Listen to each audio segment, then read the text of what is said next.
আচমকা আমার মুখে এত জোরে একটা থাবা দিয়েছে এবং তার হাতের 5টা আঙ্গুল এখান থেকে বাড়ি লেগে আমার পুরো গলার অবধি আমার এই চুল 3 সেকেন্ড থেকে 5 সেকেন্ড পুরাটাই টেনে রিক্সার অর্ধেকটা বের হয়ে যায়। আমি সবাইকে একটু রিকোয়েস্ট করব যে কারওয়ান বাজারের মোড়টা কিন্তু একটা ডেঞ্জার পয়েন্ট।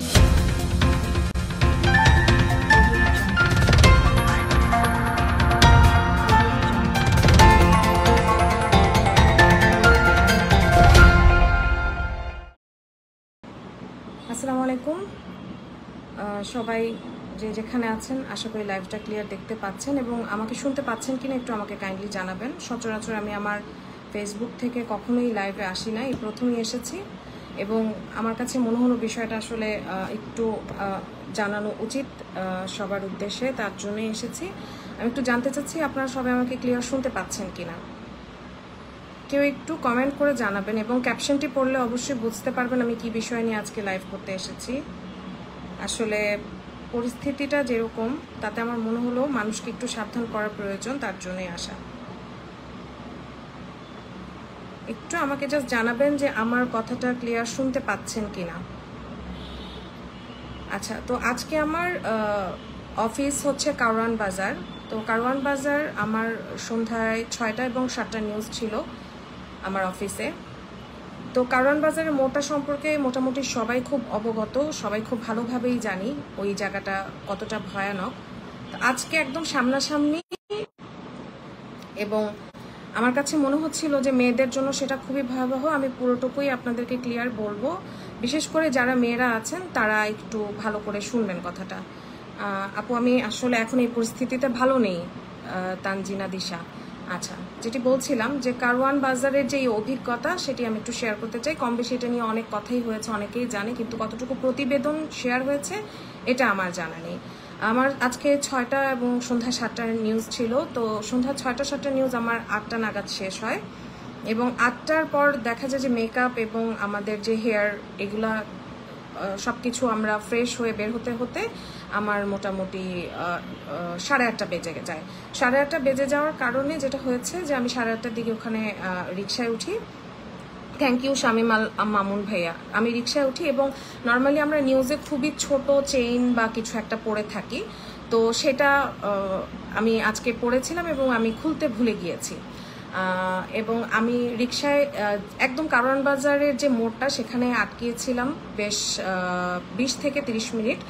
আর এই 20-30 মিনিটের মধ্যেই যে কাহিনীটা ঘটেছে সেটা আসলে অনেকেই হয়তো বা অভিজ্ঞতা শিকার হয়েছেন যারা ওই জায়গাটা দিয়ে সবসময় আসা যাওয়া করেন এবং বিশেষ করে যারা মেয়েরা তাদের আসলে সাবধানতার জন্য আজকে ভিডিওটি করা। আচ্ছা, যেটি হচ্ছে মূল কাহিনীতে আমি চলে আসি। বেশি আসলে এটা বাড়ানোর কোনো প্রয়োজন আমি মনে করছি না। যেটা আমার গলায় যে চেইনটা ছিল, মানে আমার কপাল ভালো যে চেইনটা আসলে 400 টাকা মূল্য, হাইয়েস্ট 400 টাকা মূল্য একটা নর্মাল, এটাকে কি বলে, নর্মাল একটা চেইন ছিল যেটা দূর থেকে আসলে ভালোই দেখা যায়। তো সেই চেইনটা আমি খুলতে ভুলে গিয়েছি। তো আমি রিক্সায় ছিলাম। মোটামুটি ছিনতাই সম্পর্কে তো আমরা সবাই জানি যে কিভাবে ছিনতাই হয় বা কিছু, বাট যেটা আমার কাছে কনসার্নিং এবং ভয়াবহ ছিল সেটি একটু বলি। ছিনতাইকারীরা আপনাদের সামনে যেভাবে আসবে একদম নর্মাল একটা মানুষের মতন, একদমই নর্মালি সে হেঁটে হেঁটে আসতেছে, বোঝার কোনোই উপায় নাই যে সে একজন ছিনতাইকারী।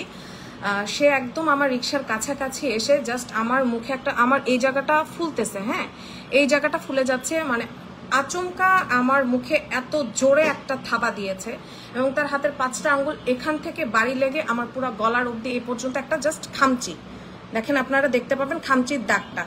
এবং ডাউন সাইড থেকে সে আমার চেইনটা খুলে টান দেওয়ার যখন চেষ্টা করে, লিটারেলি আমার এই চুল 3 সেকেন্ড থেকে 5 সেকেন্ড পুরাটাই টেনে রিক্সার অর্ধেকটা বের হয়ে যাই আমি। আশেপাশে অনেক মানুষ ছিল আর গাড়িগুলোই বেশি ছিল, আমার দুই পাশে 2টা গাড়ি ছিল। আসলে মানুষ যে হুট করে এরকম পরিস্থিতিতে বের হবে তারা কিন্তু খুব একটা সময় নেয় না। জাস্ট দেখেন আমি রিক্সায় আসতে আসতে আমার গলার এই সাইড থেকে এই পর্যন্ত প্রচন্ড জ্বালা করতেছিল। রিক্সাওয়ালা বারবার বলতেছিল আপনি পানি দেন বা কিছু দেন, বাট আমি আসলে এতটাই আতঙ্কিত এবং এতটাই ভয় ছিলাম যে আমি সেই পরিস্থিতিতে ছিলাম না। আমি জাস্ট রিক্সাওয়ালাকে, জ্যামটা যখনই ছেড়ে দিয়েছে আমি মোড়টায় জাস্ট রিক্সাওয়ালাকে থামায়, সেখানে যারা ট্রাফিক পুলিশ ছিল তাদেরকে বললাম যে বিষয়টাকে আপনারা খেয়াল খেয়াল করেছেন কিনা এরকম একটা বিষয় হচ্ছে। যাই হোক, সেই জায়গাটার পরিস্থিতি আগে এবং এখন বর্তমান পরিস্থিতি এটা সবসময় একই রকম। বাট আমার কথা হচ্ছে, আমি যে ব্যথা পেয়েছি বা আমার যে এই যে বিষয়টা, এটা না, তারা যে আমার চুলটা, যেই ছেলেটা আমার চুলটা ধরে এইভাবে টেনে রেখেছে প্রায় 3 সেকেন্ড থেকে 5 সেকেন্ড অলমোস্ট, আমি রিক্সার সাথে, এই যে একটা দেখেন এখানে কি কেউ দেখতে পাচ্ছেন কিনা, ছিলে গেছে হালকা, তো আমার হাতটা জাস্ট এভাবে করে আমি ঠ্যাক দিয়ে রিক্সার যে হুডটা সেটার সাথে আমি বাঁচতে পারছি। আমার চুলের টান দেওয়ার যে অবস্থাটা ছিল সেটাতে আমার মনে হচ্ছিল সে যে কোনোভাবে আমাকে ফেলে দেওয়ার চেষ্টা করছে, অ্যান্ড আমি যদি সেখানে পড়ে যেতাম আমার লিটারেলি অনেক বড় একটা অ্যাক্সিডেন্ট হওয়ার খুবই ভালো একটা সম্ভাবনা ছিল। তো যাই হোক, এটা আমার বিষয় না। আমি এখানে, আমি জানি অনেকেই হয়তো বা এই লাইভটা দেখবেন বা দেখতে পাবেন, আমি লাইভটা রেখে দিব এবং আইন শৃঙ্খলা বাহিনীকে আমি একটু, এখন যেহেতু আমাদের দেশের এই পরিস্থিতিতে আইন শৃঙ্খলা বাহিনীর বিষয়টাও আমি আসলে দেখছি যে অতটা বেশি তৎপর না, তারা অনেক কাজে ব্যস্ত, অনেক ঝামেলার মধ্যে আছেন। তারপর আমি সবাইকে একটু রিকোয়েস্ট করব যে কারওয়ান বাজারের মোড়টা কিন্তু একটা ডেঞ্জার পয়েন্ট, একদম একটা ডেঞ্জার পয়েন্ট, এবং এই জায়গাটাতে আমি চাইবো যারা আমার লাইভটা দেখবেন, যদি আইন শৃঙ্খলা বাহিনীর আমার অনেকেই আছেন পরিচিত যারা আমার ফেসবুক আইডিতে আছেন, তাদেরকে হাম্বল রিকোয়েস্ট করব যে যেই জায়গাগুলো বাংলাদেশে এবং ঢাকা শহরের ডেঞ্জার পয়েন্ট হিসেবে পরিচিত, আপনারা সেই জায়গাগুলোতে কিছু করেন বা না করেন, সিসিটিভি ফুটেজের জন্য সিসি ক্যামেরার আওতাভুক্ত করেন। আর এরকম যদি চলতে থাকে, একটা মেয়ের আসলে জিনিস, আমার এখান থেকে যদি আজকে গোল্ডের জিনিসও চলে যেত, আমার জন্য সেটা কনসার্নিং না বা আমার জন্য সেটা নিয়ে টেনশনের কিছু ছিল না, বাট আমার জীবনটা আজকে ঝুঁকির মধ্যে ছিল। আমি বারবারই বলছি যে সে আমার চুলটা পর্যন্ত ছাড়ে নাই, সে আমার চুলটা প্রায় 3 থেকে 5 সেকেন্ড ধরে রাখছে এবং লিটারেলি আমি রিক্সা থেকে পড়ে যাওয়ার মতন অবস্থায় ছিলাম। এবং তাদের এটাই চেষ্টা থাকে যে আচমকা একটা মেয়ের চুল ধরলে কিন্তু তার কিছু করার অবস্থা থাকে না। তো আজকের যে পরিস্থিতি, এবং আরেকটা জিনিস বলি যে গাড়িতে হোক রিক্সায় হোক যাই হোক, আমার মানে ফেস পুরো লাল হয়ে গেছে ভয়ে, মানে আমি প্রচন্ড আকারে একটা ট্রমাটাইজড অবস্থায় আছি এখনো। আমার প্রচন্ড ভয় লাগতেছে, কারণ এই পর্যন্ত এরকম ঘটনা আমার সাথে প্রথম। আরেকটা বিষয় হচ্ছে যে রিক্সাওয়ালারা, আমি আরেকটা অভিজ্ঞতা আপনাদের সাথে শেয়ার করব যে রিক্সাওয়ালাদের ক্ষেত্রেও বাছাই করে রিক্সায় চড়বেন। দূরবর্তী জায়গায় যারা অফিস বা অন্য জায়গায় যাতায়াত করেন, তাদের সেইখানেও আমার অভিজ্ঞতা একবার খুব খারাপ হয়েছিল।